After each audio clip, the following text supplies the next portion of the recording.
आमतौर पर किताबों का विमोचन वरिष्ठ व विद्वजनों के हाथों किया जाता है। बड़े बड़े लेखक, साहित्यकार व गण्यमान जन ही मंच की शोभा होते हैं। यही साहित्यिक मंचों की परंपरा बन चुकी है, जिसे निभाना अनिवार्य कर दिया गया है। इस मोनोटोनस क्रम को ब्रेक किया है पुलिन बाबू व छिन्नमूल के विमोचन कार्यक्रम में। यहाँ नन्हे मुन्ने बच्चों के द्वारा किताबों का विमोचन हुआ।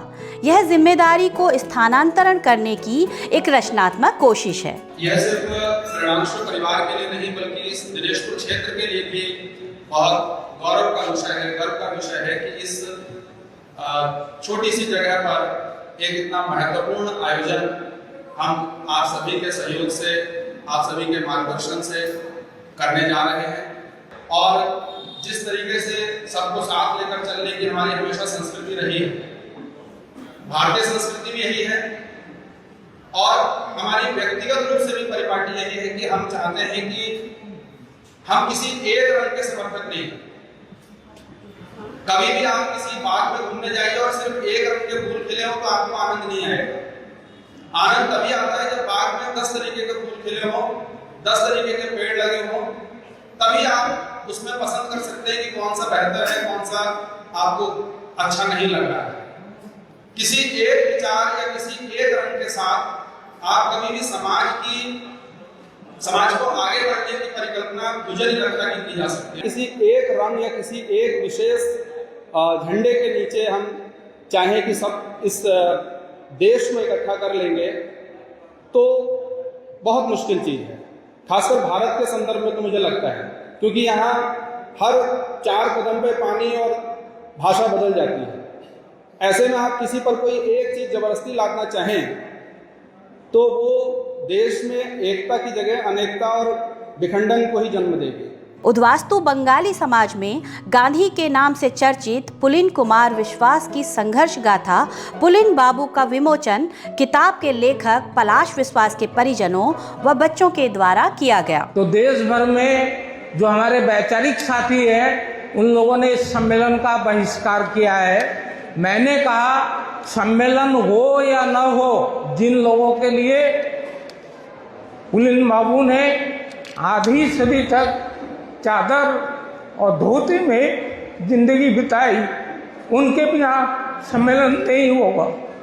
ये बहुत अफसोस की बात है। दूसरी दिक्कत ये हुई कि इस वक्त युद्धकालीन परिस्थिति है, देश में कहीं कोई साहित्यिक सांस्कृतिक आंदोलन नहीं हो, कार्यक्रम नहीं हो रहे हैं, इसके लिए परमिशन लेना बहुत मुश्किल था। इस सम्मेलन में हम एक पहल करना चाहते थे कि ये कहा जाता है कि हिंदी के पाठक नहीं है, तो हिंदी के पाठक बने, इसके लिए जरूरी है नई पीढ़ी के लोगों को आगे बढ़ाना, बच्चों को पढ़ने लिखने की संस्कृति से जोड़ना। प्रेरणांशु पत्रिका के संपादक मास्टर प्रताप सिंह और पुलिन बाबू भी शिक्षा और पढ़ने लिखने की संस्कृति पर जोर देते थे। दोनों मानते थे कि साहित्य और संस्कृति के रास्ते पर ही देश में परिवर्तन आ सकता है, शिक्षा बहुत जरूरी है। इसलिए हमने इस कार्यक्रम में बच्चों को बहुत प्राथमिकता दी है। बच्चों की कार्यशाला होगी जिसमें देश भर में बच्चों के बीच काम करने वाले हमारे साथी आ रहे हैं। यह बहुत खुशी की बात है। त्रिपुरा जैसे राज्य से, झारखंड से, बंगाल से, तमाम जगह से लोग आए हैं और ज़्यादातर हमारे जो वैचारिक के लोग हैं, बुजुर्ग लोग हैं, वो यहाँ आए हुए हैं और इन परिस्थितियों में भी आए हुए हैं।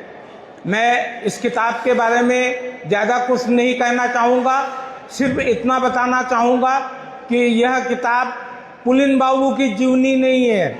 यह देश भर के विस्थापित समाज का, उसमें बंगाली ही नहीं है, उसमें आदिवासी भी है, पहाड़ हिमालय के लोग भी हैं, पूर्वोत्तर के लोग भी हैं। उनकी संघर्ष कथा है जिसमें पुलिन बाबू शामिल थे।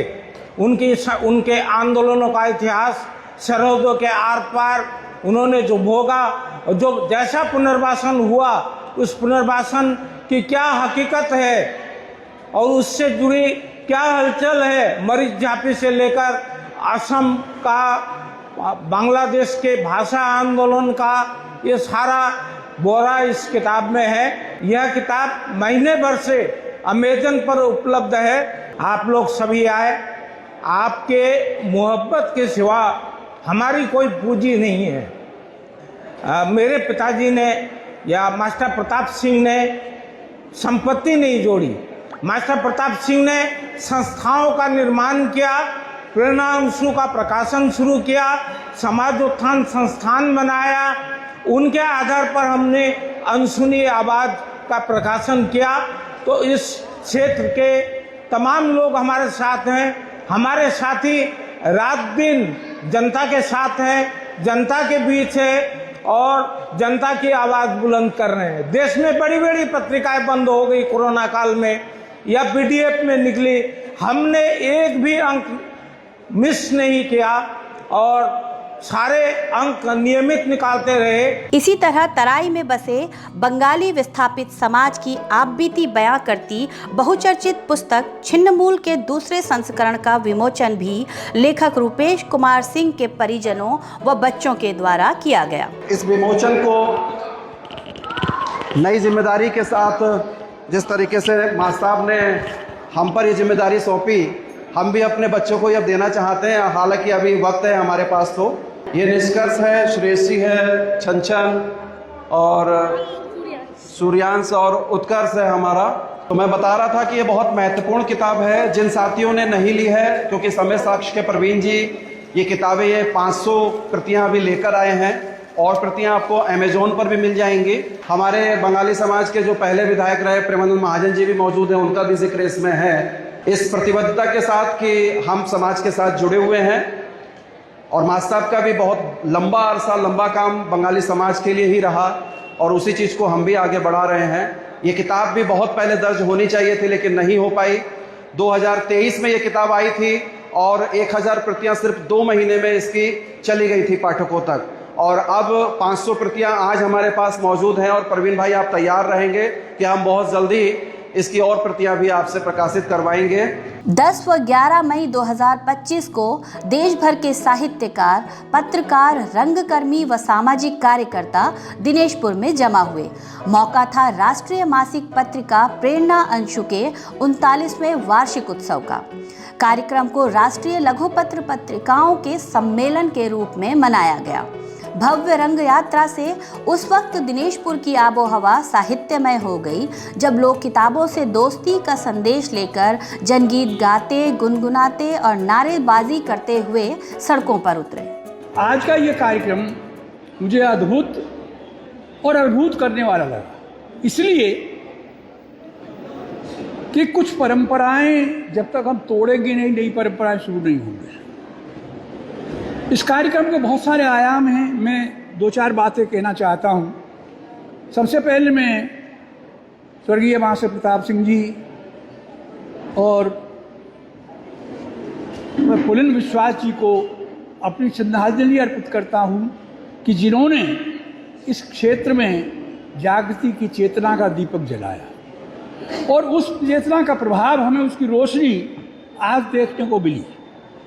मैं बहुत कार्यक्रमों में जाता हूँ और मुझे ये देख करके बहुत बुरा लगता है कि भाई बूढ़ों को ही घसीटा जाता है, नई पीढ़ी को मौका ही नहीं दिया जाता। हमें ये लगता है कि जब तक हम डाल पर बैठे हुए और गिरेंगे नहीं तब तक कोई दूसरे को चढ़ने नहीं देंगे।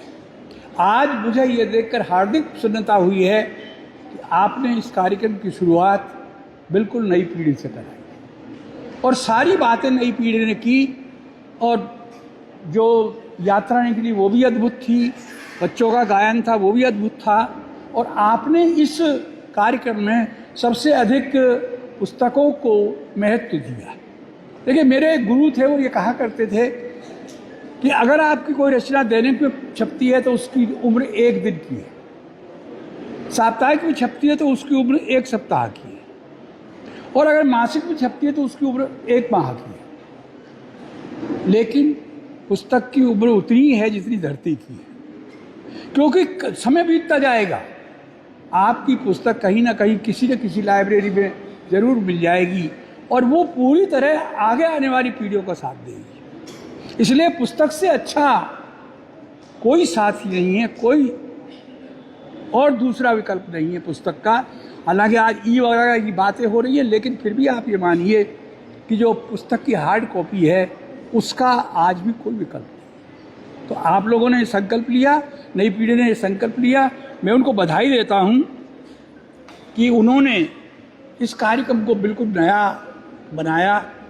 और मैं प्रेरणांशु परिवार को और इनके सारे लोगों को, अनसुनी आवाज़ के जो सदस्य हैं, वो जिस तरीके से परिलवित कर रहे हैं इस कार्यक्रम को और इन चीज़ों को, उसके लिए मैं उनको बधाई देता हूँ। मैं अभिभूत हूँ। एक बात जो वीरेश सिंह ने भी संकेत में कही, पलाश विश्वास जी ने संकेत कही कि इस कार्यक्रम को लेकर के कुछ लोगों के मतभेद उभरे। पलाश जी से मेरी बात होती रहती थी और मैं ये कहता था कि देखिए, मतभेदों की बात ही मत कीजिए। इसलिए मत कीजिए कि जब हम सांस्कृतिक कार्यक्रम करते हैं, अपनी संस्कृति के निर्माण का कार्य करते हैं, तो उस संस्कृति के निर्माण के लिए विचारधारा बीच में आती ही नहीं। हमें इन मतभेदों की चिंता इसलिए नहीं करनी चाहिए कि देखिए, बुनियादी चीज़ मनुष्य है। मनुष्य अगर अच्छा है तो कोई भी विचारधारा धारण कर ले वो अच्छा ही रहेगा। अगर वो बुरा है तो कोई भी विचारधारा धारण कर ले वो बुरा ही रहेगा। तो विचारधारा तो आवरण है, लेकिन मनुष्य की मूल चीज़ है मनुष्यता, और हमें उस मनुष्यता का पालन ही करना चाहिए। और उस मनुष्यता के लिए जो बच्चों ने गाया कि कोई मजहब ऐसा बनाया जाए कि इंसान को इंसान बना जाए। देखिए, धर्म तो क्या है? सबसे बड़ा धर्म ये है जो उसी नीरज जी की पंक्तियों में है कि तू भी भूखा रहे तो मुझसे भी न खाया जाए।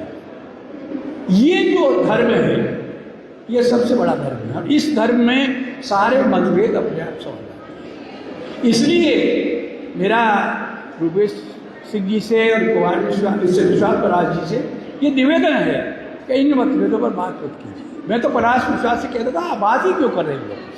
जिसको आना हो आइए, जिसको नहीं आना हो नहीं आइए। जो काम करना है वो होगा, कोई काम रुकता नहीं है। This show must go on. तो मेरा आप लोगों से कहना यह है कि इन व्यर्थ के मतभेदों पर बिल्कुल ध्यान न दीजिए, और आप जो काम है वो करिए।